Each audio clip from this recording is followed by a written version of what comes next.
I love gaming, and I don't think that should come as a shock to anybody. I love games that are awesome at telling stories and getting me emotionally invested into a character or a world. I love games that allow me and my friends to goof off and have fun. I love games that are immersive, games that are scary, games that are just generally fun and goofy, games that don't take themselves too seriously. But one of the things that makes these elements in games so special, if not the games themselves, is sound design. Sound design is something that can range from anything to music, dialogue, voice effects, sound effects, you name it. Good sound design can be broken into 10 general points, and I think that these are important points to hit whenever you are designing a game. The first one I'd like to talk about is general ambience or background sounds. Ambience is the general environmental sounds that establish a setting. A great example is wind, birds, traffic, or room tone. And this can help immerse your player base or audience into a world and make it feel alive. A great first set of examples for this is the Legend of Zelda games. Specifically, we're going to look at Legend of Zelda Ocarina of Time and Legend of Zelda Breath of the Wild. In Ocarina of Time, when you first enter the Great Deku Tree, you walk in and the environment is all brown and green. It is very muted colors, but they are even more so muted by tones of gray. But what's more important is the sound design, that as you walk in and take in this ancient space, this melody begins to play.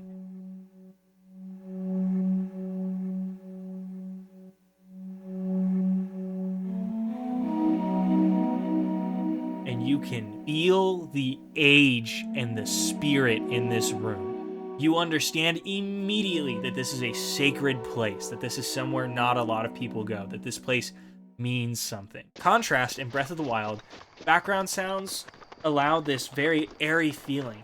That when you're walking around Breath of the Wild, unlike every other Zelda game, there's not this triumphant score over you, making you want to ride a horse up a mountain and gaze upon the beauty and grandeur of the world and take on the greatest of evils. What Breath of the Wild does, unlike the rest of the series that makes it so unique, is it takes a step back and it has these soft piano melodies that drift through the wind.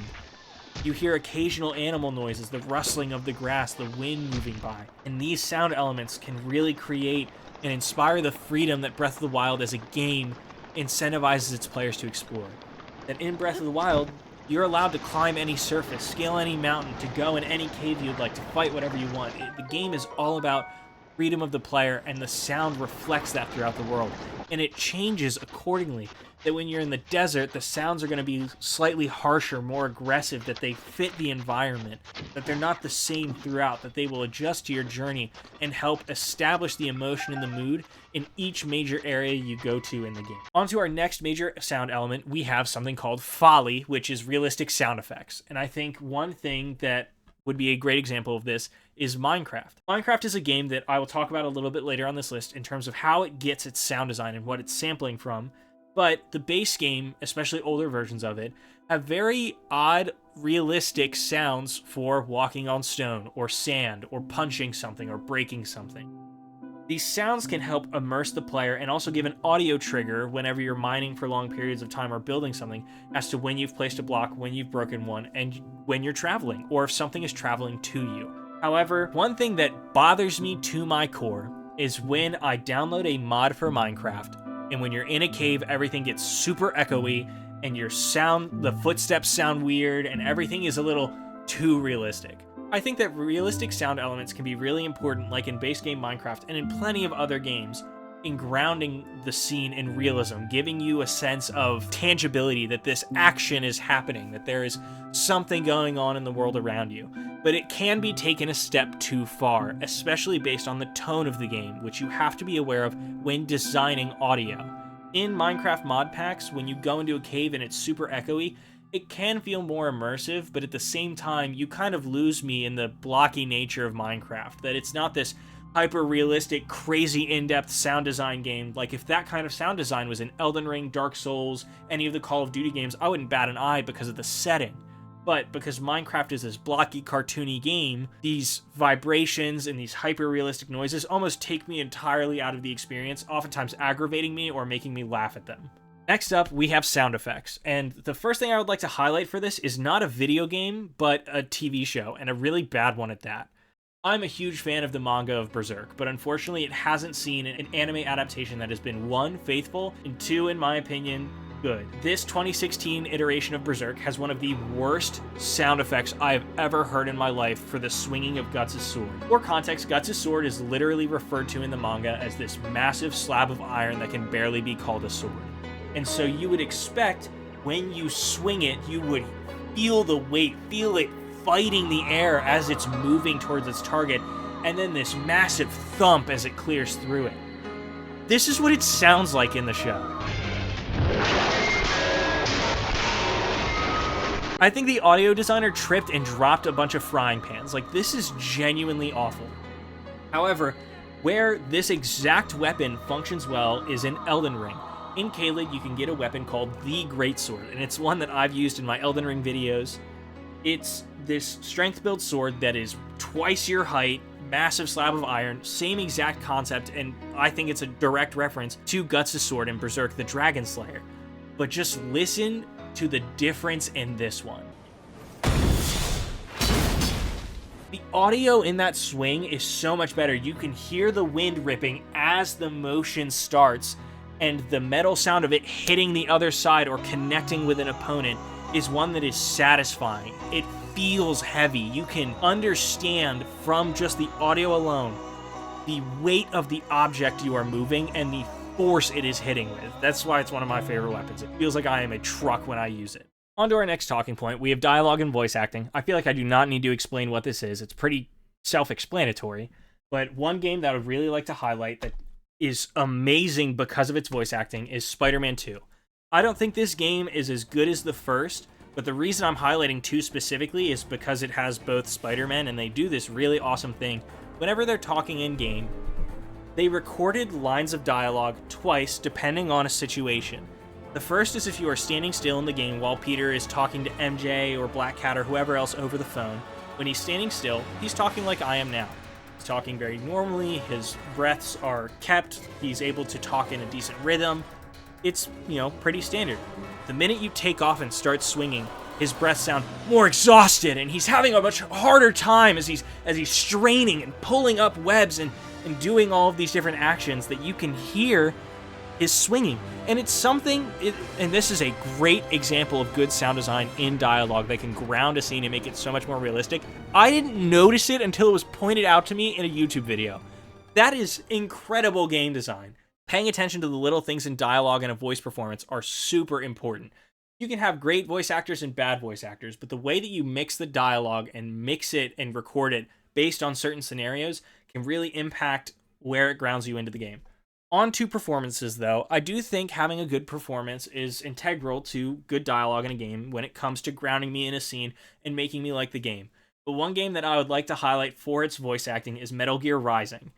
One of my favorite parts about the voice acting for this game is that it doesn't take itself too seriously. Like all of the other Metal Gear games, the plot is very loose and out there, and it's goofy, and you've 60 different dudes named Snake. But I love the final encounter in this game between Raiden and President Armstrong, where they are duking it out head to head, and they are giving the most corny lines of dialogue with the most serious delivery in the most unserious way. Nanomachine, son! The dialogue for that made me love this game so much more because it's not Call of Duty. It's not taking itself way too seriously. It can have an incredible grounding performance while still adding on to the layer of comedy and intensity that Metal Gear carries. I think that helps this game so much. If it took itself just an inch too seriously, I don't think I would enjoy it nearly as much as I had in my standard playthrough with the goofy dialogue and everything else. Next, we have music and score. Really quickly, to highlight what I'm going to talk about in the music and score section, we're talking about background music that can enhance mood, affect pacing, and emotional impact on a scene. In the Pokemon games, a lot of tunes that we've grown up with, like Lavender Town or Pallet Town, are these very nostalgic tunes that can inflict a sense of mood based on our childhood if we grew up with these games. But modern day, Pokemon has one of the greatest soundtracks thanks to my main man, Toby Fox. Really quick, spoilers for Pokemon Scarlet and Violet. The soundtrack for Versus AI Professor and the Terastallized Raid theme song are incredible songs. Same thing with the Coliseum fight song in Pokemon Sword and Shield. These tunes really amp me up. Like, I have grown up playing the Pokemon games. Pokemon X and Y are guilty of this. Pokemon Diamond and Pearl are guilty of this. Heart Gold, Soul Silver is guilty of this. Everything but Black and White and Scarlet and Violet, in my opinion, are guilty of when you get into a fight having the same repetitive music that is hype one time. Every other time, I could care less about the battle theme. Oftentimes, I forget I'm listening to it because it's not super exhilarating. Like, it'll start you up and you're like, yeah, I'm in a fight.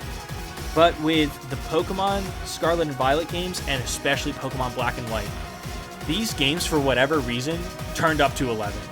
These soundtracks in these moments are bonkers. Like, they make me want to beat the piss out of the trainer I'm fighting. Like, they amp me up. In a very different sense, though, Animal Crossing has this very lax soundtrack. One that is incredible for not just setting the mood, setting the town you're in, helping ground you in a scene. The music has this really unique way of designating the hours in the game. One of the cool things about the Animal Crossing series is that it keeps track of real time, and that actions you perform in the game can be linked to dates. You'll have holidays show up like Christmas, Thanksgiving, or Easter. You'll have seasons go by, and you'll have different events based on that. But because it's tracking real time, it is tracking hours, and each hour has its own song. Some I think are much better than others, especially across the games. But one of my favorites is Animal Crossing New Leaf. I love 2 PM. These games do such a good job, especially when you come to nighttime, of winding you down and making you feel like you're in these odd hours, but it's a little bit comfortable. Just like Animal Crossing, where in real life, if I'm walking down the street at 3 a.m. and it's dark, I'm like waiting for someone to jump me and stab me to death. In Animal Crossing, though, it's able to establish that feeling of slight uneasiness, like you're not supposed to be up right now, but in the most relaxing, lo-fi, I'm doing all right and I'm up doing my late grind kind of way. It does a great job at establishing tone, and I think we have a very similar song in Pokemon Diamond, which is the one Pokemon League Night, when you are about to enter Victory Road, and this is the only area this song plays in the game, which is nuts. I didn't hear it as a kid, but it made me so nostalgic on a playthrough. Was when you go up that little path of water and you're at the cave entrance to Victory Road, if you stand there and you wait for it to become night, that song is so good at grounding and establishing nostalgia for how far you've come, where you are about to go, and the peace and the growth. Like, ooh, it's a good song. It affects me. I played it for a D&D campaign. It's one that means a lot to me. I did talk about the uneasiness in Animal Crossing, and one thing I would like to talk about is silence and negative space in audio design. The deliberate use of silence can create intense tension, drama, or focus, and can be just as impactful as actual audio. Two games I would like to highlight for this are the Five Nights at Freddy's series and Metroid Dread. Five Nights at Freddy's is one of, especially the first one, specifically the first one I should say, is incredible at establishing the ambience of where you are. You're a night guard, alone, in a pizzeria full of haunted animatronics that are ready to kill you at a moment's notice. There is no music. You have the whirring of a fan, and you have the large metal thuds of you closing the guard doors. And that's all that there is. The absence of music is so terrifying in this game. If we had something spooky over it, like the Halloween, like dun dun dun dun dun dun dun dun, you would take me right out of it. The absence adds so much to the terror, the suspense of being awake in the middle of the night, having to round a corner, and you're dreading what could be on the other side. That dread and the knowledge that something is about to happen because of the silence, that it's about to break, does so much for the atmosphere of this game. Same thing with Metroid Dread. The game has very intense audio. When there is danger, the theme changes and it gets a lot more intense. But in the moments where it's silent, in the moments where you know it's nearby, but it hasn't spotted you yet, all you hear, and this is awful, like, plays into the name Dread, all you hear is the beep of it looking for you.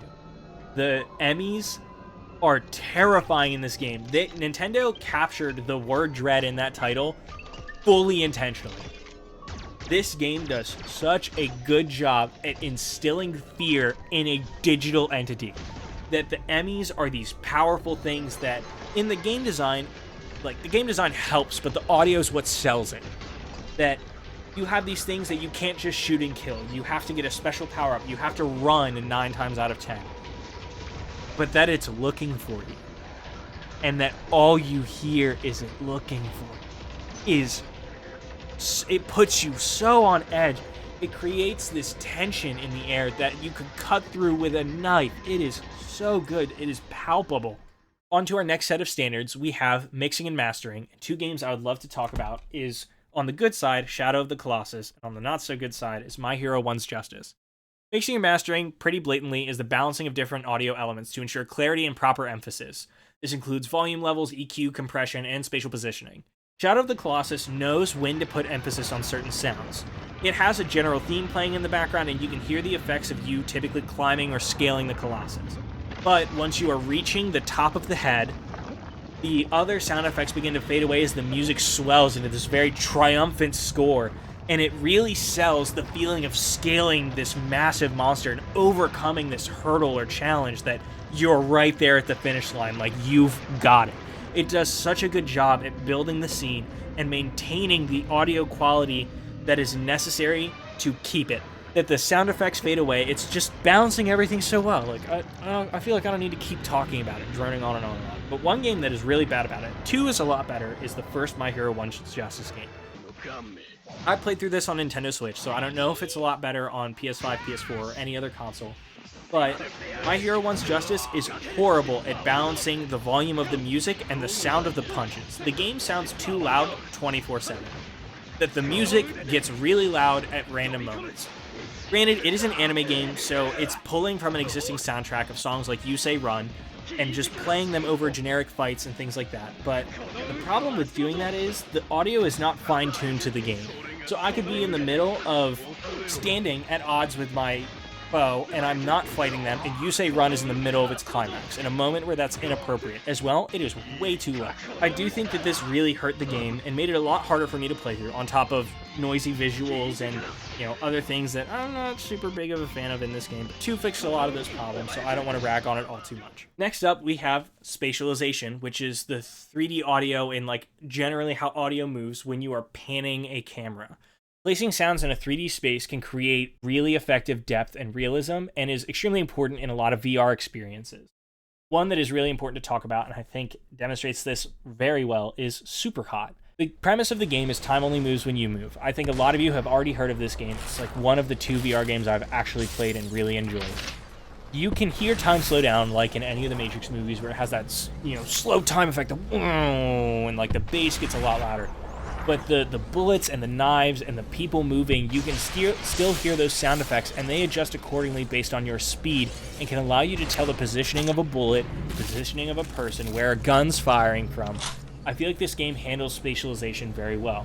But spatialization is something that doesn't just exist in a 3D space, but is just as important in 2D spaces.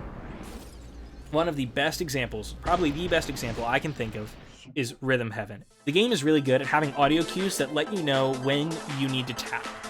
It'll let you know when a character is about to move on screen or off screen, when an object is about to come into play or not into play. I mean, it's a rhythm game. It's gotta be good at that sort of thing. Rhythm Heaven masterfully is able to set things in certain spaces and use timing on top of distant audio or making things quieter or louder based on relativity to you, that make it so much more effective as a rhythm game, and that make it a lot more satisfying when you hit the note correctly. Next, we have synthesis and sound design for unique audio. Specifically, we're talking about creating unique sounds using synthesizers or sampling or general processing. This can be used for sci-fi effects, creature sounds, or general abstract elements.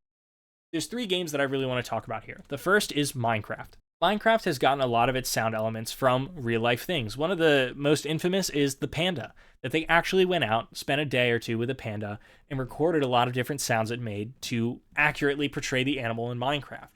The team has dedicated a lot of its time to the actual sampling of its audio. Another game that did a really good job sampling, but also uses synthesizers to produce good audio, is The Finals. The Finals is a game I've played on the channel before, and is one of my personal favorite shooters of all time. it does a great job with its gun sound effects of making them satisfying by actually sampling real guns. All guns in the finals are loosely based off of ones in reality. So to get the audio, it's a pretty simple process of going into a cave with all of your audio equipment and firing the weapon and just taking that audio. But the way they mix it is very important in terms of that satisfaction, especially when you get a critical hit and you hear that little ringing. Another thing that's really important in the finals is the use of synthesizers. Generally in the finals, it's used to introduce a round to establish that something is happening, like an in-game event or an objective changing. And that synthesizer is almost like an alarm in your head without being a wake up at 9 a.m. and you're frustrated alarm. Lastly, and the most importantly, we have emotional impact and psychological impact. Understanding how sound affects emotion and storytelling is incredibly important. It is so pivotal in establishing all of the 9 points I've made up until now. Horror games can use unsettling sounds, fast-paced games can use energetic beats, but generally, using and knowing what sound to use is the most important part. One game that I want to talk about, the game that kind of made me make this video, is Undertale. Undertale has incredible sound design and standard effects. It is very satisfying in the snowy area. You can hear the crunching of the snow beneath your feet, especially when you're moving the snowball. The combat sounds are very satisfying. They portray what's going on very well in a very limited visual style. But what sells this game the most, and what I think drives this game to the greatness I have experienced in it, is the music and the score and how emotional they can get. Undertale OST number 71, titled Undertale, is the most at-home sounding thing I have ever heard.